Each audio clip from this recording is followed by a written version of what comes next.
and welcome to VIBIN with Tonza, where there are no limits to what we discuss.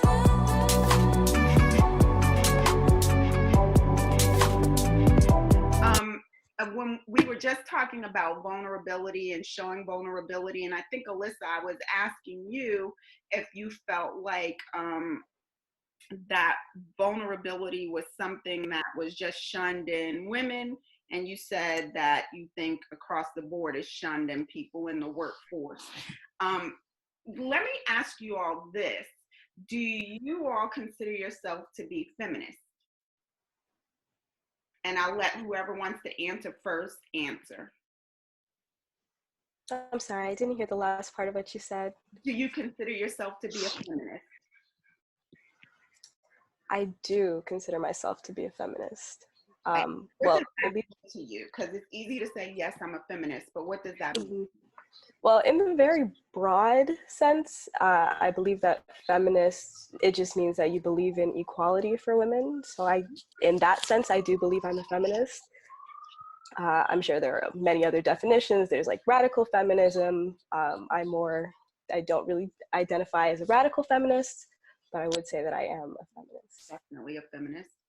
Yes, I agree. I think, well, I took the class and studied the different types of feminists, but I don't know what category I quite fit into. So in broad terms as well, I'm a feminist. But you guys don't have any problems identifying as a feminist? No. All right. Courtney, do you consider yourself to be a feminist? Can you hear me? Yeah, thinking about it. Yeah, because usually when I hear the term, it's more like radical and going super hard, and I don't feel like I do that. But I do think all women should have equality. Yeah, I guess I'm a feminist if that's the broad definition for it. Yeah. Okay. All right. So you got to explore that more, huh? Yeah. Totally understandable. When I was your age in high school, I don't even know that I was. But I think sometimes my feminist mindset is questioned, because then I'm faced with questions that I'm like, wow, like if I agree with you, am I really a feminist? Mm-hmm. So, it's something that I'm constantly thinking about. Mm-hmm. Can you think of something off the top of your head? Mom? Can you think of something off the top of your head? That makes me question that? Yeah. Yes. So in the podcast that we did with Satina, she talked about how, like, if we believe in equality and all equality for women, and we believe in equality in pay, then men and women should be able to compete and do the same exact jobs, and that would mean, yeah, you can be getting paid equal. But she gave the example of, if a woman can't box a man, then no, they shouldn't be getting the same pay if they can't be going against each other. Mm-hmm. And so that makes me sometimes okay, yeah, a man and a woman can both be CEO and compete against each other, but we don't see it okay for a man and a woman to compete in each other in something like boxing. So then you're like, well, I don't know. So I guess I've come to the belief as a feminist that feminism gives me the right to have whatever views I have as a woman. And so if as a woman you say women that compete in sports, certain sports, because our women's soccer team is by far rocking it out harder than the males, in my opinion, so they should be paid more. But I understand what you're saying. I think your ability to say this is my opinion makes you, if you're a feminist, you have that right to have that opinion. Does that make sense? So feminism means as a woman, you have the right to feel however you feel. Do you all agree with that? Yes. I don't know. But Courtney, go. Oh, you can see me? Okay. I did see like a video, because that's why I was thinking so hard when you first asked me if I was a feminist. I saw this video like a while ago, and I just pulled up an article on it. It was like there's two different types of feminism. Like there's white feminism, and then there's like feminism in general. Like I think my mindset is that all women should have equality in the basics, which everyone should pretty much agree with.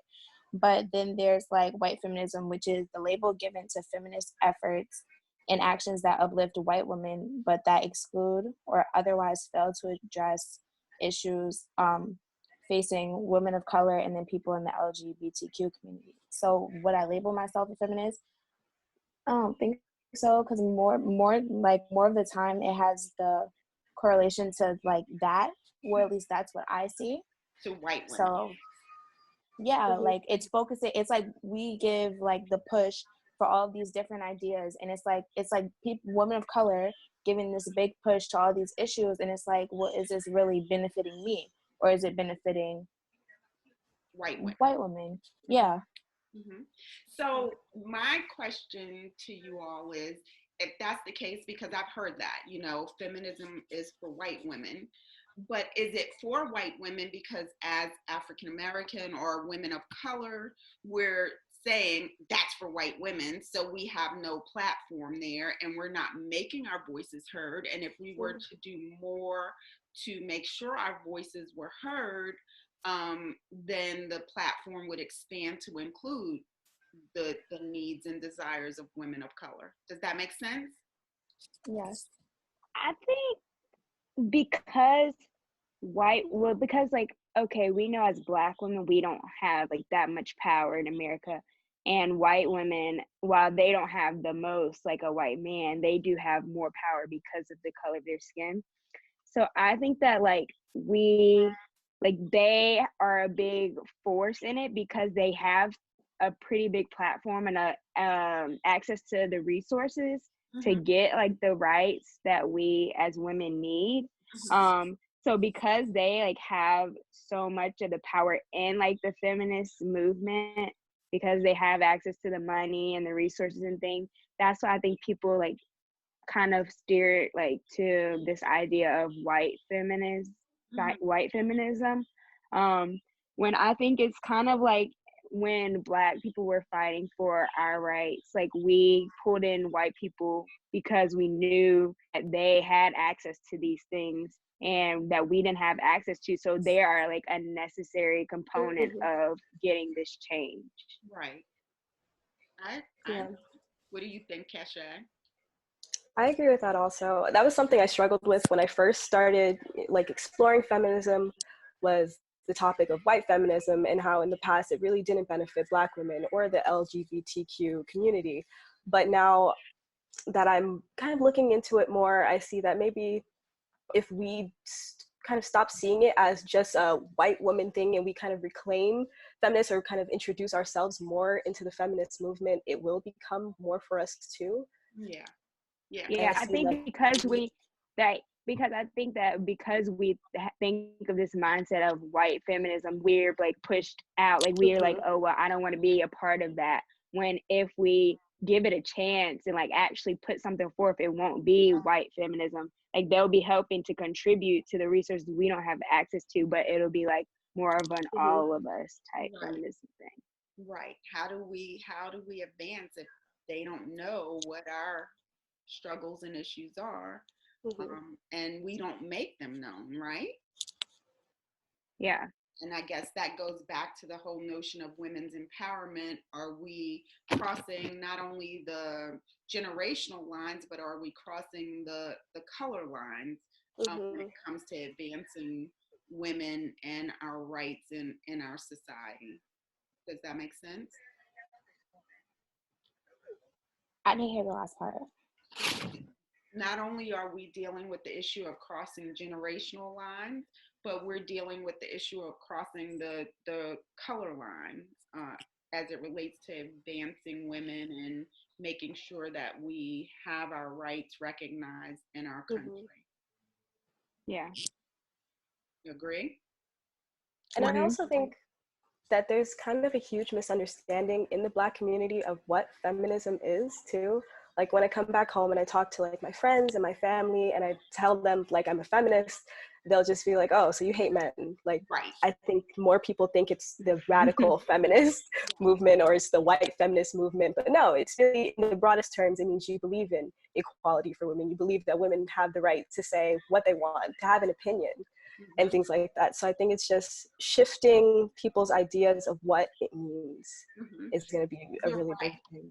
You're right, because I was actually talking to someone during one of my podcasts, and I got the impression her perception of feminism was, you know, as a woman, I want to do everything the man does, and some feminists do believe that.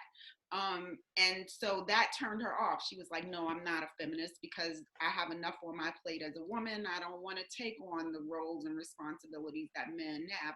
But I think for me, feminism is if I choose to do that, I can.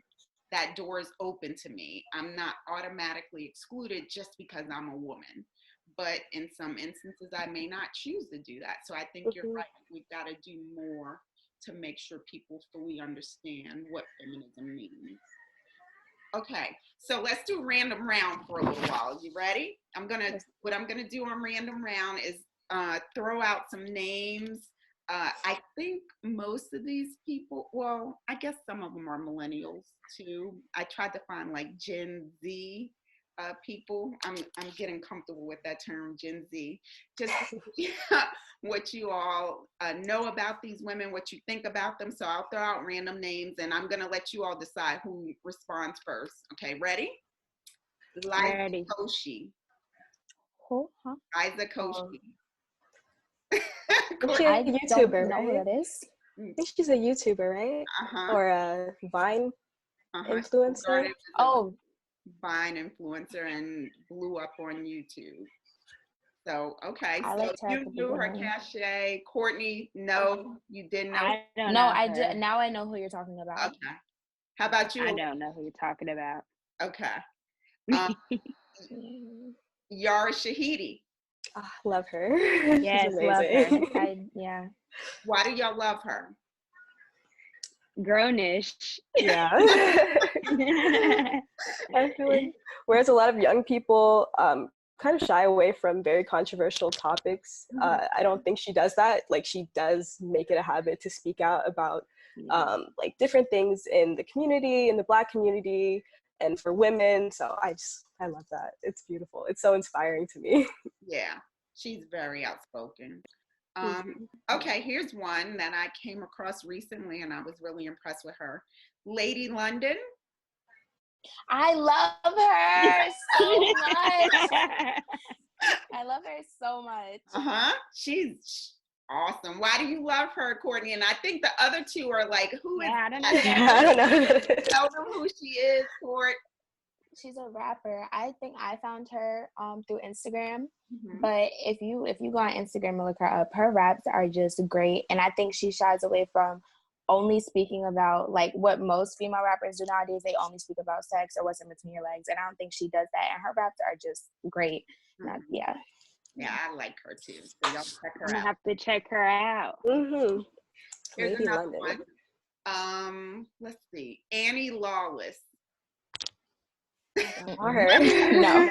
And that name sounds familiar, but I don't know if I know her. Okay. I don't think I do. So she was a co-founder of a Suja Juice Company, which was Oh yeah, I remember you saying that. I told you about her, and she went on after her and her co-founder sold that. She went on to start Lawless Beauty, and she was like in her 20s. She went to law school after her first year, realized she hated it, didn't want to do it, and was trying to figure out what she was going to do, and ended up building this multi-million-dollar company. So check her out. Let's see, Elaine Welteroth.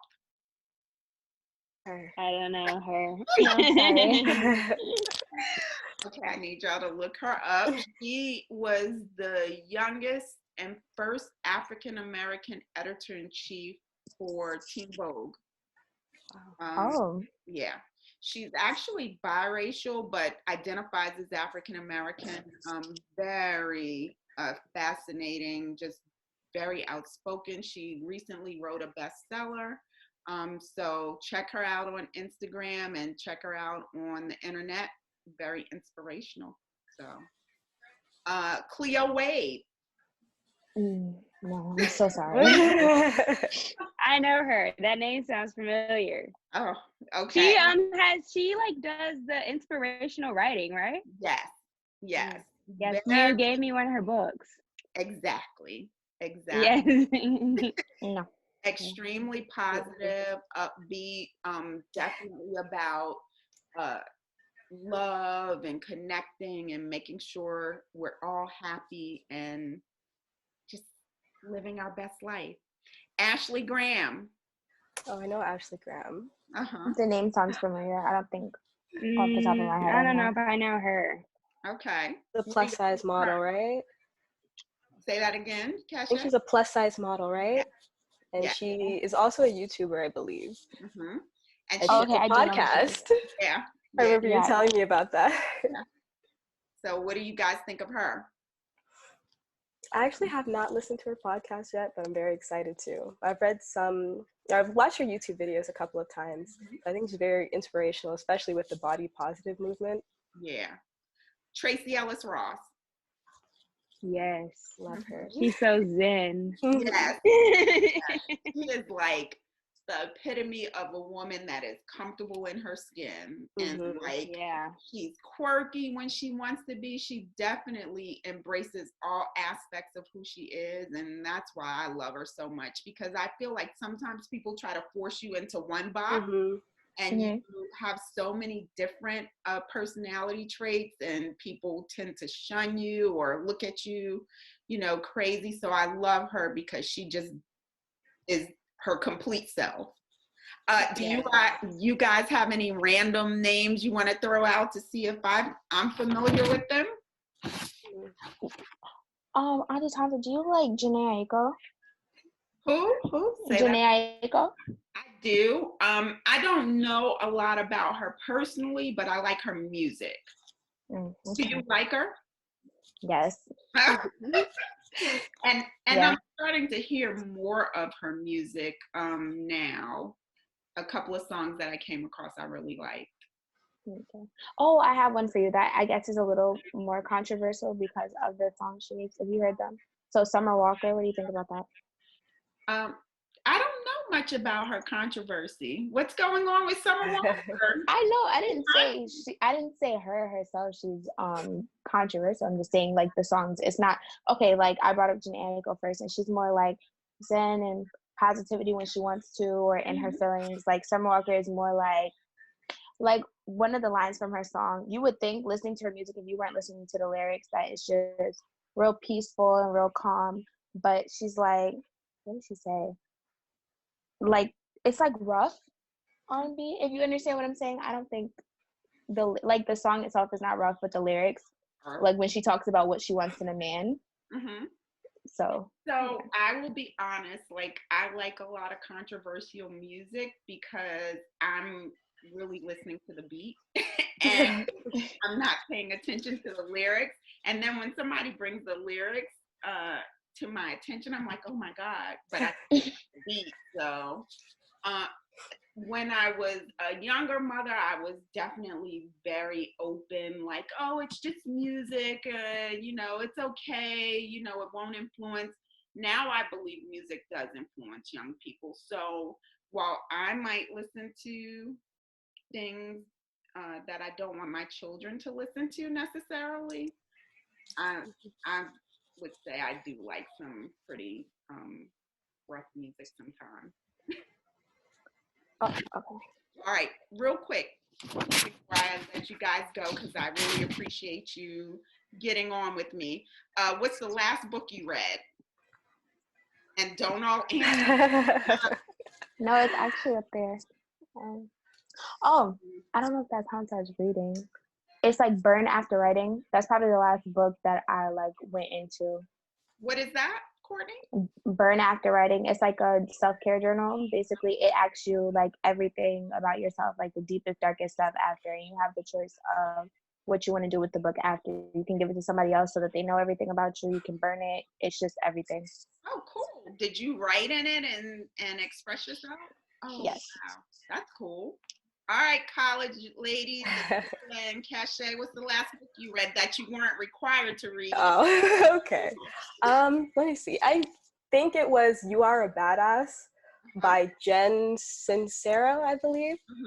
It's just I heard that's book. a good one. It's a good one, yeah. I'm still reading it now. I have to finish it. I have the audiobook though.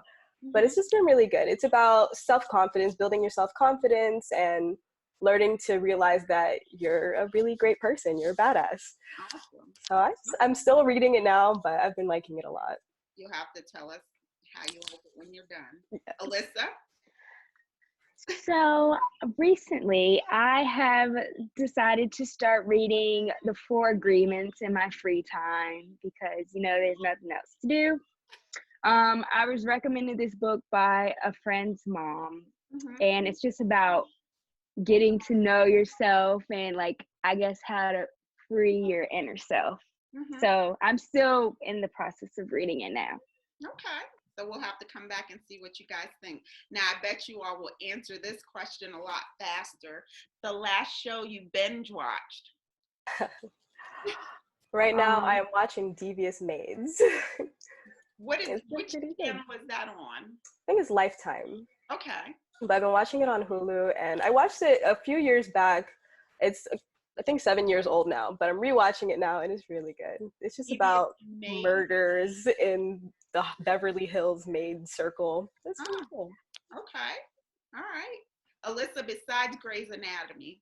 Yes, because I can't even say I binge watch that because I watch it every Thursday. But so we're watching Tiger King, something that's been all over social media. So yeah, we're trying to get into that. My roommate, she's not really big on TV, but even she said it was good, so we're watching that. Yeah, because I was in a chat this morning with our family, and they were like, Tiger King, and I was like, what is that? Because I rarely turn the TV on, and everybody's like, oh my God, so they say it's really wild, and it's definitely interesting. Okay. I guess I'll try it out. I feel like I'm in Windsor watching it. Okay, I'll check it out then. Courtney, what's the last show you binge watched, or what are you binge watching? I'm probably in between 2 because Netflix just put out a whole bunch of new seasons to shows I was already watching. So probably All American and Love is Blind is probably what I'm binge watching right now. Oh, and Black Lightning. Yeah. Which one? Black Lightning. Okay, I haven't heard that one. I liked All American. I tend to binge watch shows, and when I get to the end, for some reason I check out, and I never see the ending. So I got to go back and do All American. Also, there's a show called For Life that I've just started to check out too. It's about this man who was wrongfully in prison, and he found a loophole in the prison system and became a lawyer while in prison. Really? And is trying to get himself out of prison. I think I've heard of that. I heard that was good. Is that on Netflix or? It's on Hulu. Okay. Oh, okay. Yes. Okay. I have to check that out. I totally lied. What? That's not the last shows I watched. I literally before we got on here, I was watching Bad Girls Club because I found it out every season. So I was probably been watching that. What was the name of it? Bad Girls Club. Oh, okay. Okay. Yeah. I gotta check that out too. All right, before I let you all go, one last question for each of you. Where do you see yourself in 5 years? Ooh, that's pretty soon. Hopefully in grad school, getting my master's in public health. Awesome. But we will see where life takes me. We'll have to follow up, do a follow up in 5 years. Alyssa? In 5 years, I don't really know. Just hopefully, have a job, life pretty stable. So I might go to law school, but I should be done by then. But who really knows? Definitely got to do a follow-up show. 5 years. Can you hear me, Courtney? Oh, now I just heard you cut off. I would be just graduating, so probably either if I'm going to follow through with being a lawyer, then I'd be in law school, or either if I want to be a political commentator, which I think I'm more leaning towards that, I'd probably have an internship in DC, hopefully, God willing. Hopefully. Awesome. Thank you, ladies. Love you guys. Thank you so much for joining me. I'm looking No problem. talking to you in the future. And be sure you tune in for your own episode of Vibin' with Tonza and tell you. Okay. Thank you for having us. Bye. Bye.